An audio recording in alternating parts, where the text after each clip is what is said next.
Hey guys, I wanted to do a rather short video. I wanted to talk a little bit about one of the most important things all solo laners need to know, which is the matchups. I talked about it a little bit in the Yrel Ultimate Guide. We broke down all the matchups that Yrel went against, the heroes that she just lost against, the heroes that she won against, and how to win in the even matchups against the heroes that either player can win, but it turns into a skill matchup. A skill matchup is when the player's skill ends up being the reason why they win or lose that match. And a lot of the solo laners in Heroes of the Storm are actually skill matchups to an extent. There are some heroes that are just significantly easier to win or lose against, but in this case, I ended up seeing that the enemy picked Malthael very early on a map where winning the solo lane is the way to really win the game. I then pick Raynor and go against him, and while I do make a few mistakes, like this one right there, I should have moved out of his E, it's rather easy to take out a Malthael in this matchup.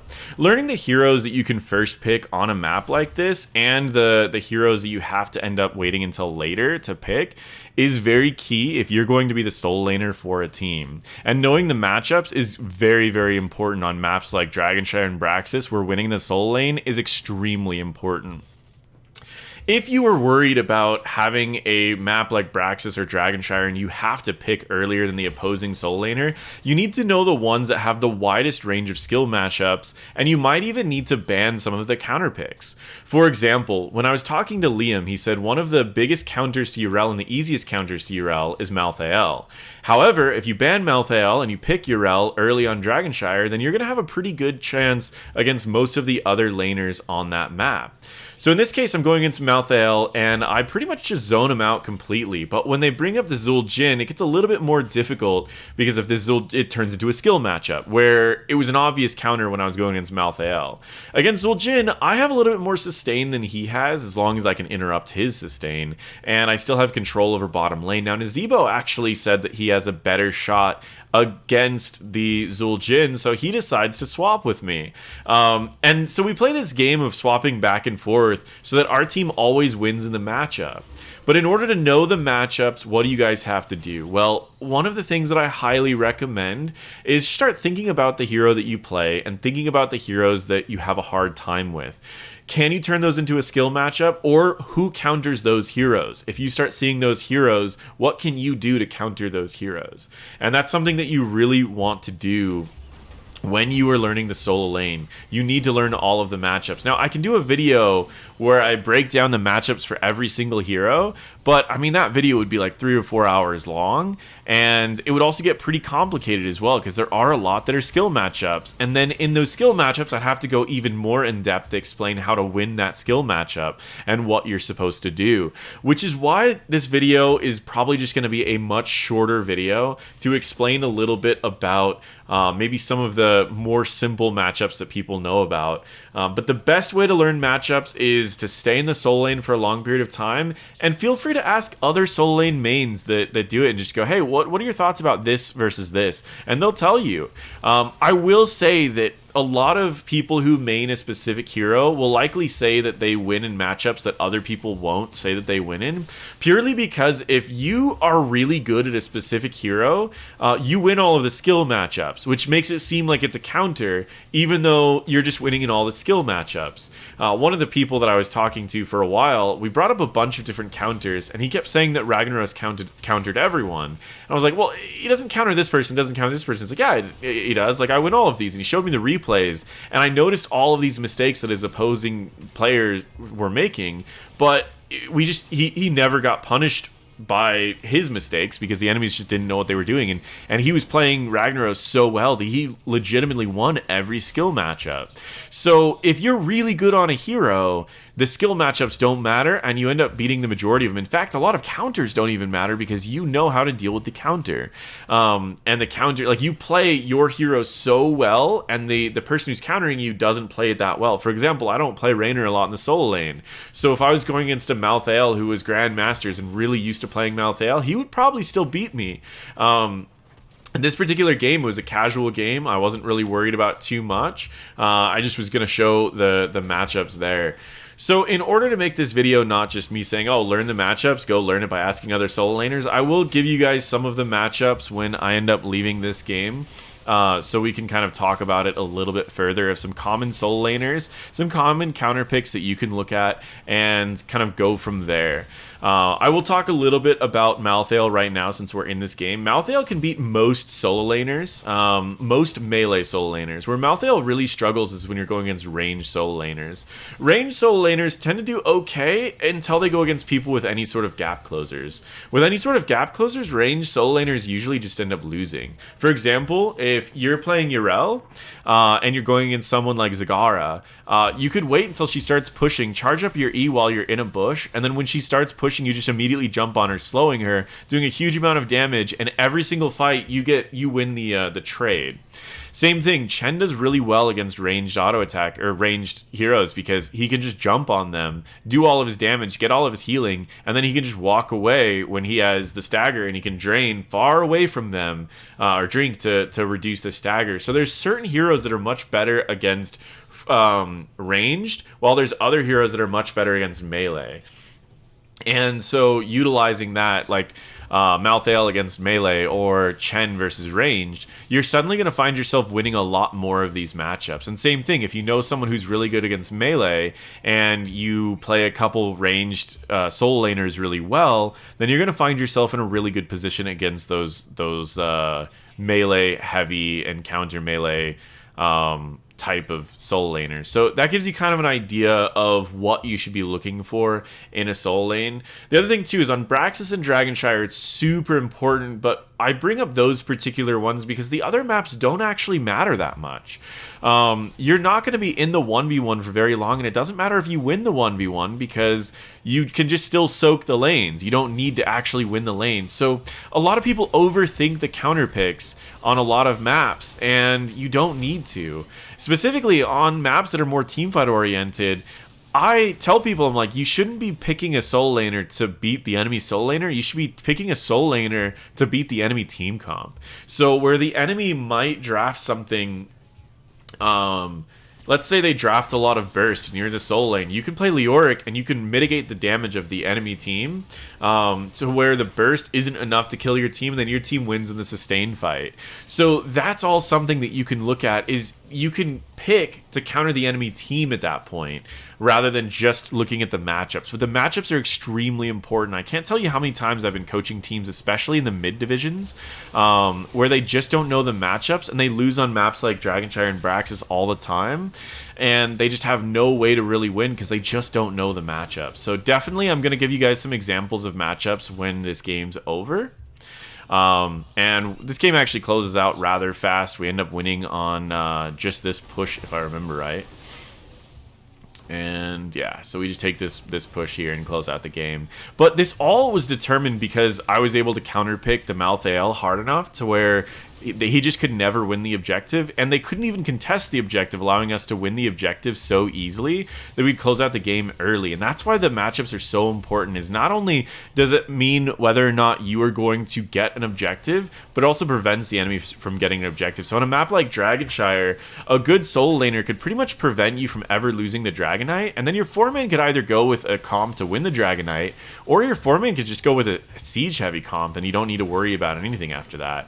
So that's the greatest part about winning these matchups and knowing what wins the matchups. With that being said, I will let you guys see this because people have mentioned that they wanted to see the end of games, so here we go. And as far as the build, I just went to the standard build. I went the Rainer's Raider. I ended up going back in because I'm like, I'm pretty sure we can end the game. So I ended up just going back in to close out the game. But so that's that. Let me head out, and I want to show you guys some basic matchups that you can start paying attention to and start thinking about. So as far as the bruiser roles, some things to think about for this. Deathwing is high health, decent sustain. He's great against melee. If you really throw anything ranged against him with any form of sustain whatsoever, you pretty much beat Deathwing without even needing to go percent health. Sure, you could go with someone like Imperius that does a lot of percent health damage, and that certainly does work, but or Malthael. But you actually don't need to do too much to beat him. One of his hardest counters in the solo lane is Leoric. You heal a lot against against Deathwing. You also do a lot of damage against Deathwing, and at the same time, Deathwing can't get out of an entomb. So if you do start really winning, you can just entomb him. But the other reason why it's really good is because Deathwing loves short fights because he doesn't have a lot of sustain. So the fights that he wants in team fights are heavily based on really short fights. Well, if Leoric can cut his damage in half, then Deathwing's going to struggle. He's not going to be able to get any kills during the short fights, and then your team ends up just winning. So Leoric beats him in both the solo and as well as in team fights. Again, there is a lot of skill components to it, but I wouldn't overthink the we need percent health to beat him. You can simply just use range and usually beat him. Imperius wants to fight in his E, and he also wants to get value out of his spear. As long as you pay attention to his spear and you move away from him whenever he's using E, or even just move in the middle of a minion wave, he loses a lot of his value. He's kind of overstated though, so you do need to definitely do those things or else you will lose against him. Yrel, any form of interrupts that can keep her away from her is the best, or people that can simply just out heal her and out DPS her healing, like Malthael. Malthael, like I said, is heavy into defeating almost any melee hero in the game as far as the matchups. While he doesn't beat all of them, he certainly beats most of them, and so generally the easiest way to counter him is to get to just using a ranged hero. Diva, I'm not going to talk too much about in the solo lane. She's pretty fringe. Ragnaros, he's kind of back and forth. I mean, the thing about Ragnaros is he can certainly... He kind of turns a lot of matchups into skill matchups.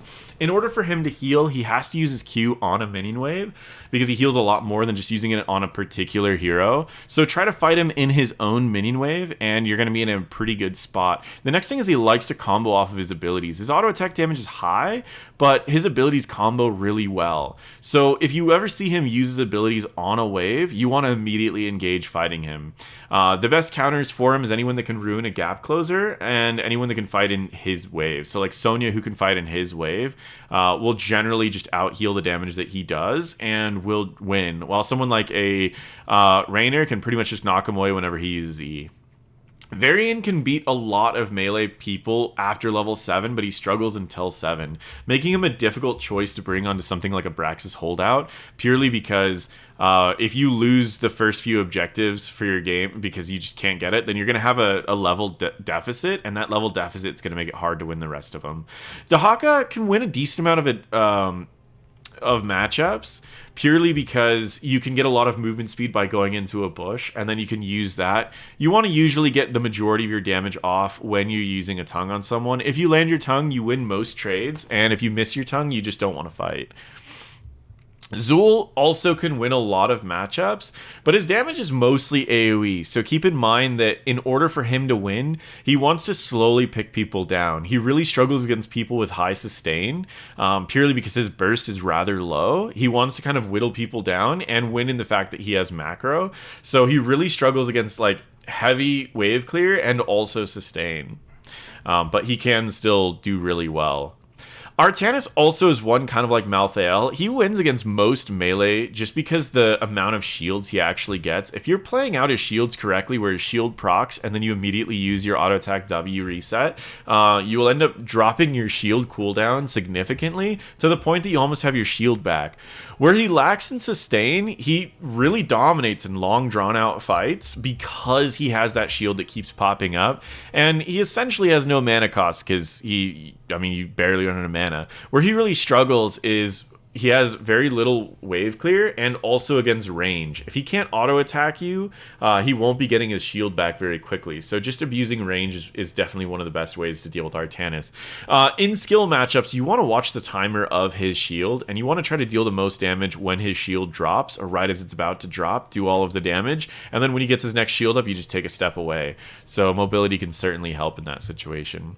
Rexxar is considered uncounterable in a lot of situations on Braxis Holdout and Dragon because he can be in two places at once. His bear could always hold the point, and if you go to deal with his bear, he pushes the wave in under 7 seconds because his Q will be doing like 2.5 times damage 2 waves, so it's very easy for him to clear the wave. So you're either going to be missing soak and contesting the point, or you're going to be catching soak but not contesting the point. That's the downside about Rexxar. Now, Rexxar's had a lot of nerfs in the past, so you can definitely turn this into a skill matchup on just about any hero, even though he's uncounterable in a sense, or at least that's what a lot of the competitive players say. You turn it into a skill matchup a lot. So if he steps up to get a wave, if you're playing someone like Imperius, you can jump over the wall and tag him, and that's enough to keep him out of the lane for a long time. Leoric is rather weak in most matchups. As long as you can dodge his W, you pretty much beat Leoric in just about everything, because he loses a lot of his sustain if he doesn't land his W, and the later talents don't really matter, so even when he gets the better sustain options later, it doesn't really matter. So the big way to beat Leoric is to find a way to dodge his W. Range is pretty good. Only engaging after he uses Q on a minion wave is also really good, because if he uses Q on a minion wave, it's going to be a lot harder for him to land his W because you're not slowed. You generally want to fight into his minion wave, so if he does use Q, then he doesn't have wave clear. Thrall makes most things into a skill matchup. He can poke out a lot of people, and he does have a lot of burst potential with Ancestral, and it's also hard to gauge if you can actually kill him after level 7, because Ancestral does a surprisingly high amount of healing. So Thrall definitely is a skill matchup. You can kind of move it a little bit towards your side by standing over minions that he's trying to kill with Echo. So whenever a minion gets low, just stand right in front of that minion so he can't click on it anymore, and you can cost them some Echo stacks. And this is a great way to delay his major power spike. Once Echo's done, he can poke out a lot of laners. In fact, Thrall was the one that I used to win a 1v1 tournament, and I was able to pretty much beat everyone after a certain amount of time, because once Echo's done, you can poke most people out of lane that don't have sustain that relies on like minions, and if they have sustain that relies on minions, then you can kind of bully them a little bit more with other abilities. Chen is one of those that can win in a lot of matchups, but his wave clear is really, really bad. The way that Chen generally wins is very bursty combat. He'll jump in and he'll burst you while using stagger to take all of the hits, and then he'll leave, and then he'll drink off the stagger damage before he takes anything major. He usually loses about 10% of his health, but that's about how much he can gain by doing his combo whenever he goes in. Chen actually can beat most people, and especially ranged heroes. Sonia also is a very matchup-oriented hero, very skill-based matchup. Generally, what the old rule for Sonia was before her rework, this was back when a lot of pros in the solo lane were discussing things. If she lands her spear, she pretty much wins whatever trade she's going for. So as long as you can dodge her spear, you're good. Now that more people are going a spin build, it's more about fighting her outside of your wave. If you can fight her in the other wave, then you'll do a good job. But if you fight her inside your wave, she's going to out-heal the damage that you're trying to do. So it's better to just try not to fight her unless you're off the wave. These are the basic ideas for the matchup. Some heroes that are not listed that are common in the solo lane. We have Falstad. Same range rules apply as Raynor. Same range rules apply as Zagara. The one thing that Zagara doesn't have that Raynor and Falstad has is sustain. Until level 10, she loses to almost every poke hero. And it's one of the few ones that Zagara could actually lose to Thrall if Thrall finishes Echo fast enough, because Thrall can out-heal the damage that Zagara does once Echo's done, and he can poke Zagara out of lane, allowing Thrall to win from about level 5 to about level 10. Once Zagara hits level 10, then there's really no chance for Thrall, because Zagara can just spam her abilities, gain all of her mana back, and then go back in and spam her abilities more, and also gain all of her health back. So that's it. Nazeebo I don't recommend as a solo laner. I'd rather him be a 4-man that double soaks with your team. Tychus can solo lane, but in general, he lacks sustain. A lot of the solo laners that could be really powerful, like Greymane and all of those, generally aren't used because they lack sustain. Phoenix is another solo laner that's sometimes used primarily on Brax's holdout, where you'll pick him to counter someone like Malthael, and then you also have Planet Cracker to mitigate the opposing objective, making him one of the best solo laners as far as a ranged solo laner on Braxis, purely for those reasons. I still recommend him in the 4-man, though. Orphea has been been used a little bit in Europe as a solo laner. She's heavily relying on landing her abilities. If you can simply dodge her Q in the early game, you're going to have a really good shot at beating her. But once you get to the late game, there's pretty much no real way to beat her, because once you hit 13 and her W is extremely hard to miss, and giving her a big shield and max chaos every 1.5 seconds pretty much makes it to where there's no way you're going to be beating her in lane, because she's going to be out healing and out shielding the damage that almost any solo laner can do, as long as she can land that W. And that gives you a basic idea. Now, there's so much more in depth to all of these, especially when you're looking at like Malthael versus Dahaka, or Malthael versus Artanis, because they both do very similar things. That's where the matchups start shifting a little bit. That's where your skills are going to start coming out. But this is what you need to do. You need to know the basic idea of the matchups, and then you also need to know what's a skill matchup and what's something that's actually a counter pick. Try to use your basic logic with a lot of these things. You look at what Imperius does. You try to imagine what's annoying when you're playing Imperius, and then you try to play what's annoying. The number one rule, though, is if you're good on a hero, you should be able to win in the ranks that you're in, as well as in the division that you're in, if you're that good on a hero. Only up until the highest levels are these going to be extremely important. If you have a wide roster pool, then fine, you can certainly go with doing the counter pick every game. But that also means that you're going to be last picking a lot. And that brings up the next question, and I get asked this a lot. If you are on Braxis or Dragonshire and the opposing team has last pick, what do you do? And if you have a large roster pool and you can play whatever you want to, you generally want to play either one of two things. Either a skill matchup, or something that forces a lot of skill matchups, or you want to play something that can set up a fight, and then you have one of the people on your team run a roamer. And this is what was very common in HGC on Braxis Holdout on Dragonshire, is that they would run something, the first pick would grab like a solo laner that would be very strong, like a Yrel or a Rexxar, and then when it got countered, or if it got countered, they would run something like a Genji or a Valeera or something to assist. Rexxar would engage for them, where the Genji would follow up and they would be able to get kills even if they got countered. Same thing with Yrel. Yrel would jump in, knock them against a wall, and then Genji would dive in and finish off the kill. These are all things that you can do on these matchup styles. The other option is, if you get first pick, you can try to grab the more strong ones. For example, in Yrel, she has an extremely high win rate in competitive. So even if she gets countered relatively easily by Malthael, that doesn't mean you still can't play her. Try to break even just by outplaying the opposing player, and then also still have those roamers to help you out. But that's really your best bet if you don't have last pick. Last pick is there to give some benefits to your team for not having first pick. So in a team that gets first pick, the one benefit is that you can take the strongest thing in the meta right away. The downside is you're always giving last pick over to the enemy, and this is the thing that I find that people don't abuse often enough, and that is that last pick, how valuable that last pick is. So if you're on a map like Dragonshire, or you're on a map like Braxis, and you know the matchups, and you have a wide roster pool, you are going to do really well with that last pick option. However, I do also want to point out that there is, again, a skill thing. Actually, before I even get to the skill thing, I do want to point out one extra tip, which is called a bait. If you have to pick your solo laner first, you can bait the enemy to picking their solo laner to counter earlier. And sometimes teams will do that. If they have last pick, but you've already picked your solo laner, they'll pick their solo laner that counters it, so they can wait to pick something that counters your team comp later. And so you can bait it a little bit.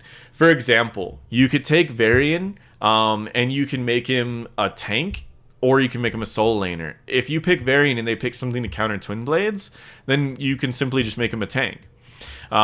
Same idea. Thrall can actually go in the 4-man, and in fact, that was relatively common in HGC to have Thrall in the 4-man. You don't even need to go Crash. It's just something that people did because he has a really strong follow-up to whatever your team brings. So you can pick Thrall, they pick something that counters, then you counter their counter. So there are a lot of situations that you can do a little bit of a bait and switch and kind of go from there. Blaze is another one you can swing as a solo laner or a tank. Arthas solo laner or a tank. And those are all things that you you can end up swapping out later. So there are also some baits that you can do. But finally, I do really want to stress the importance of playing what you're actually good at. If you play nothing but Ragnaros and you get so good at Ragnaros, you can beat the majority of your counters all the way up until the highest levels of play. Same thing with a lot of these other solo laners. There is a lot of skill expression on many of these heroes that people just don't abuse. And the more you learn the matchups and what they need to be able to win, the more you can win. In fact, I played a lot of Dahaka against Rexxars on Dragonshire and actually did really, really well, to the point that I started beating a lot of Rexxars as Dahaka because I was just playing a lot of Dahaka. And so these are things that you can do. If people are not the best on that hero, then it doesn't matter if they are countered or uncounterable or whatever. At the end of the day, if you are that good on a hero, you should be winning that lane. Now, this could be kind of a cop-out, and this brings me back to when I was coaching teams. The solo laners would often not win their lane, and I would say you need to learn the matchups to really do this, but then they'd be like, oh, I'm really good at this hero, and it's like, well, if you're that good on that hero, you should be winning this lane 80% of the time, and if not, you need to get better on that hero, or you need to learn the matchups. If you've reached the point in the highest levels of rank where you can no longer just get that much better than the opposing player, you need to expand your roster. But if you're in the lower rank or the lower division, most likely the enemy solo laner is not going to be amazing at every hero. They're not going to be able to pick the best things ever. So you can simply just play the same thing and dominate with it as long as you're that good on that thing. One of the players I coached for a long time, he played Rexxar on every single map. Even maps where Rexxar wasn't that good. He ended up with like a 70% win rate with Rexxar. Another person that I coached played Leoric. He went from silver to diamond on Leoric, playing pretty much just the auto attack build. He got picked up by a team and he still plays Leoric almost every single game, no matter what the matchups are, because he knows how to kind of trick people into doing what he wants them to do, so he can always win the trades. Getting really good at a hero, you can definitely win matchups that you're not supposed to win. So the number one thing that I recommend is getting great at a hero first, then decide to expand your roster afterwards. And that is the biggest thing about matchups. But you can still learn a lot from this video, hopefully by learning the matchups, or at least the basic idea of the matchups from the solo laners that we have seen. With all of that being said, thank you guys so much for watching, and feel free to check out my other videos.